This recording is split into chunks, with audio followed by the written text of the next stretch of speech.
வாலிபன் கேட்ட கேள்வி நல்ல கேள்வி. என்ன கேள்வி கேட்குறான்? ஃபஸ்ட்டு, நித்திய ஜீவனை அடைவதற்கு நான் எந்த நன்மையை செய்ய வேண்டும்? 1. 2வது கேள்வி கேட்கிறான், இன்னும் என்னிடத்தில் குறைவு என்ன?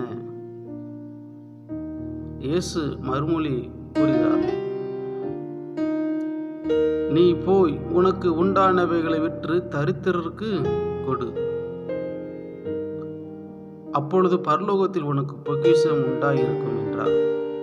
ஆனால் அந்த வாலிபன் மிகுந்த ஆஸ்தி உள்ளவனாய் இருந்தபடியினாலே இந்த வார்த்தையை கேட்டபொழுது துக்கமடைந்தவனாய் போய்விட்டான். அல்லேலூயா. கேள்வி நல்ல கேள்விதான். நித்திய ஜீவன் அடைவதற்கு என்ன செய்ய வேண்டும்?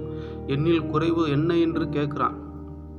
ஆனால் இயேசுவின் வார்த்தைக்கு அவன் கீழ்ப்படிய அவனுக்கு மனமில்லை. மனம் திரும்ப அவனுக்கு மனமில்லை. துக்க முகத்துடனே அவன் போய்விட்டான். இந்த செய்தியை